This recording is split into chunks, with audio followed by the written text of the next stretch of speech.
नमस्कार दोस्तों, स्वागत है आप सभी का आपके अपने यूट्यूब चैनल पर। और जैसा कि हमने 7th क्लास की ज्योग्राफी है एनसीईआरटी वो शुरू कर रखी है और इसके अंतर्गत हम अपना 5th चैप्टर वाटर वो डिस्कस कर रहे हैं। वाटर के अंतर्गत हम डिस्कस कर चुके हैं अभी तक अपना जो वाटर है, वाटर के अंतर्गत हम काफ़ी कुछ अपना डिस्कस कर चुके हैं।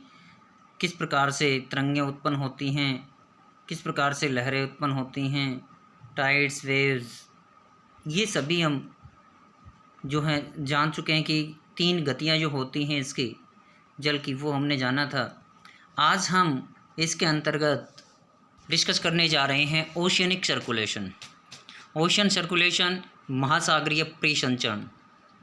तो देखिए, there is something magical about walking bare feet on the sea shore. समुद्र तट पर नंगे पांव चलना बड़ा मनोरंजक लगता है, बड़ा जादुई लगता है। The wet sand on the beach, जो खाड़ी होती है, खाड़ी के तट पर, बीच पर, वहाँ पर देखिए जो गीला नमी वाला आपका जो रेत होता है। द कूल ब्रीज, बहती हुई वहाँ की ठंडी हवा। द सी बर्ड्स, समुद्री पक्षी। The smell of the salt in the air, और वायु के अंदर नमक की गंध। And music of the waves, everything is so fascinating. हर चीज़ तट के ऊपर, बीच के ऊपर जो है काफ़ी मनोरंजक होती है, जिससे कि वहाँ पर नंगे पांव चलना भी एक तरह से क्या आपकी जादुई सा लगता है, जादुई सा महसूस होता है। Unlike the calm water of ponds and lakes, एक तरफ जहाँ तालाबों और झीलों का जल, जहाँ शांत जल होता है, ocean water keeps moving continuously, महासागरीय जल नियमित रूप से गति करता है। इट इज़ नेवर स्टिल, ये कभी भी शांत नहीं रहता। The movements that occur in ocean can be broadly categorized, महासागरों के अंदर जो गतियाँ होती हैं उन गतियों को हम मुख्य तौर पर 3 भागों में डिवाइड कर सकते हैं, जैसे वेव्स, तरंगें, टाइड्स, ज्वार भाटा, करंट्स, ओशियनिक, ये जो अपने समुद्री धाराएं।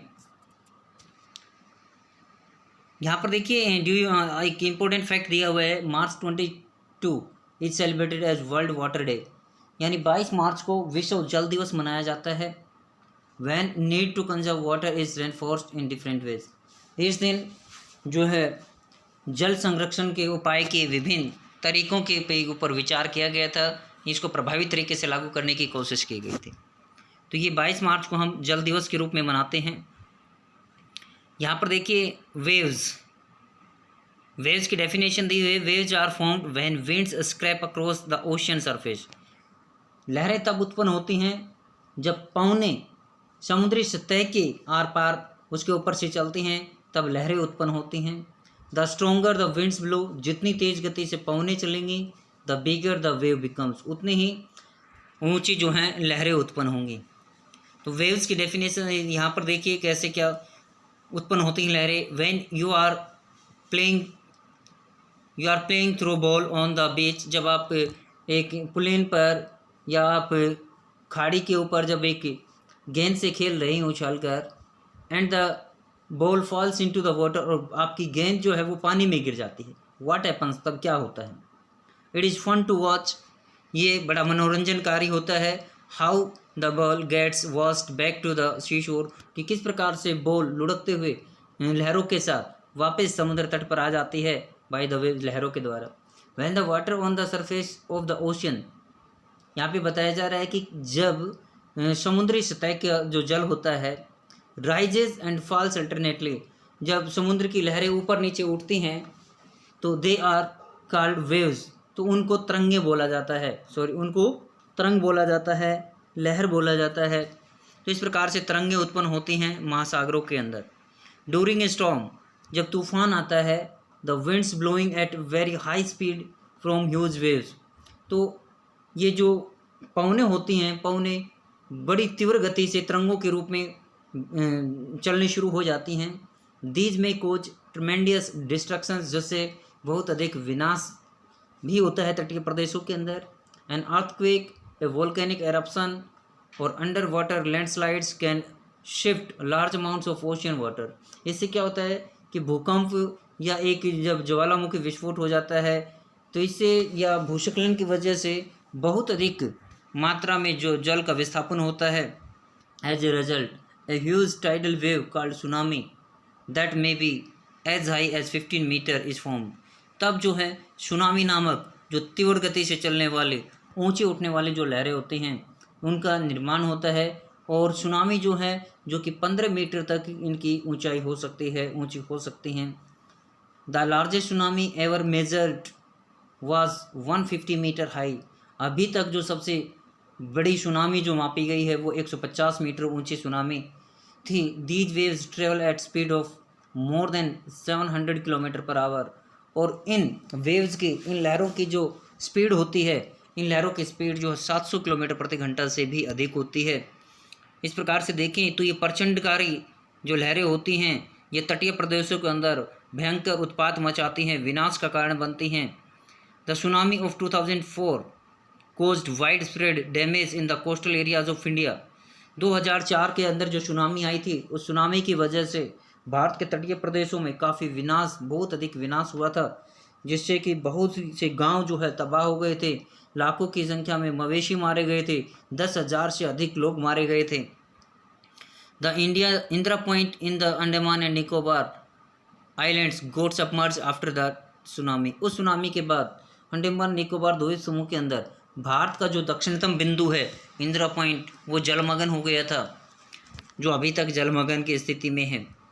तो यहाँ पर देखिए सुनामी किस प्रकार से, सुनामी द अर्थ पेंडानियम जो कि पृथ्वी पर विध्वंसकारी होती हैं। सुनामी और the harbour wave struck havoc in the Indian ocean on the 26 December 2004। देखिए सुनामी या बंदरगाहों पर चलने वाले जो तूफान होते हैं जो हिंद महासागर में 26 दिसंबर 2004 को आए थे भारतीय तट पर। The wave was the result of the earthquake that had its epicentre close to the western boundary of Sumatra. और ये जो सुनामी थी ये एक भूकंप का परिणाम थे, जिसका जो अभिकेंद्र था वो पश्चिमी सुमात्रा के तट पर था। वहाँ से एक भूकंप उत्पन्न हुआ था, जिससे ये आपके जो सुनामी की लहरें थी इसकी ये उत्पन्न हुई थी। The magnitude of the earthquake was 9.0 on the Richter scale. और इस भूकंप की जो तीव्रता थी वो 9 मापी गई थी रिएक्टर पैमाने पर। As the Indian plate went under the Burma plate, क्योंकि इससे जो भारतीय प्लेट थी, भारतीय प्लेट बर्मा की प्लेट के नीचे खिसक गई थी। There was a sudden movement of the sea floor. तभी अचानक जो है समुद्री जल के सतह के अंदर एक जो जल था उसमें विस्थापन हुआ, कोजिंग द अर्थक्वेक, जिससे कि एक आपका भूकंप का निर्माण हुआ। The ocean floor was displaced, जो महासागरीय तल था वो विस्थापित हो गया बाय अबाउट 10 to 20 मीटर्स, 10 से 20 मीटर तक उसका विस्थापन हुआ। एंड टिल्टेड इन डाउनवर्डली डायरेक्शन, और नीचे की दिशा में वो विस्थापित होता चला गया। A huge mass of ocean water flowed to fill in the gap, और इस गैप को भरने के लिए बहुत अधिक मात्रा में जल है उस गैप को भरने के लिए उधर बहा what from the coast lines of the land mass in the south and south east Asia, जो कि इस डिस्प्लेसमेंट को भरने के लिए हुआ था, जो कि डिस्प्लेसमेंट की वजह से हुआ था इस गैप को भरने के लिए। This mark the withdrawal of the water mass from the coastline of the land mass. इससे वापस जो है वो पानी जो है रिसीड कर गया बाद में ओशियन से, क्योंकि ये लहरें तटीय प्रदेशों से टकराकर जो मैदानों के अंदर जो लैंड मास थे मैदानों में, वहाँ पर अपना जो दक्षिण और दक्षिण पूर्वी एशिया था वहाँ पर जो वापस हुआ after thrusting of the Indian plate below the Burma plate. भारतीय प्लेट जो है बर्मा प्लेट के नीचे जब धंस गई थी, the water mass rushed back towards the coast line.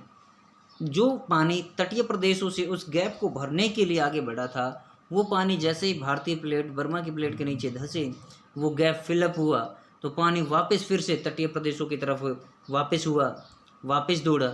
Tsunami travelled at a speed of about 800 kilometre per hour, और सुनामी की जो गति थी वो लगभग 800 किलोमीटर प्रति घंटा थी, comparable to speed of commercial aircraft. यदि हम जो अपना वायुयान होता है, वायुयान के अगर जो स्पीड से तुलना करें तो उससे जो बहुत अधिक थी एंड कम्प्लीटली वॉस्ट अवे।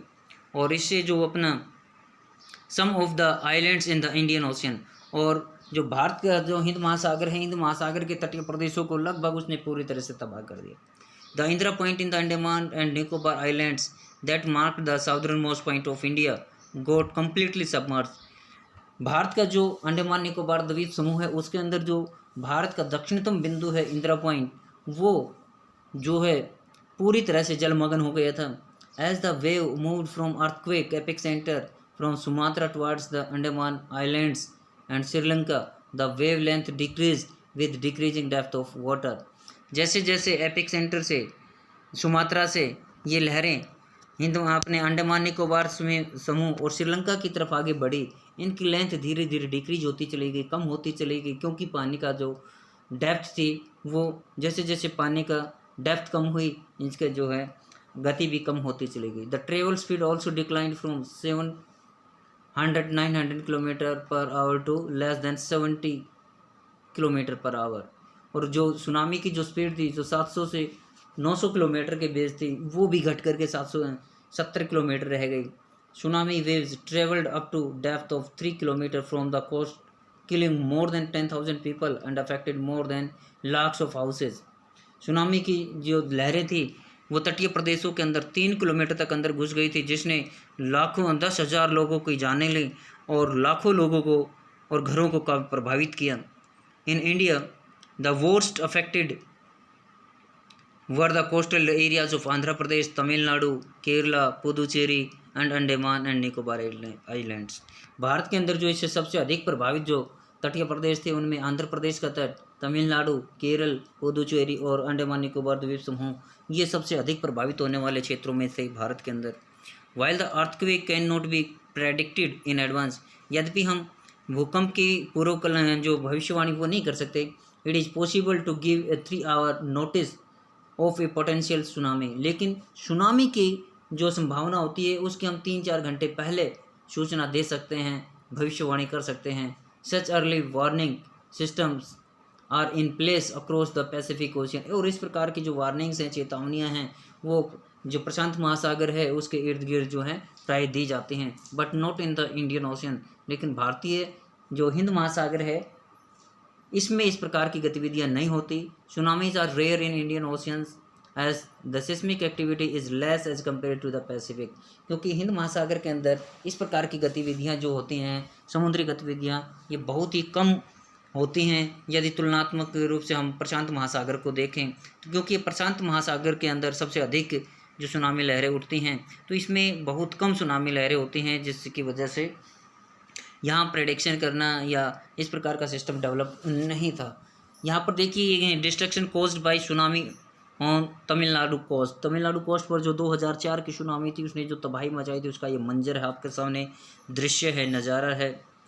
तो देखिए the tsunami that ravaged the south and south east Asian coast in December 2004 is the most devastating tsunami in the last several 100 years.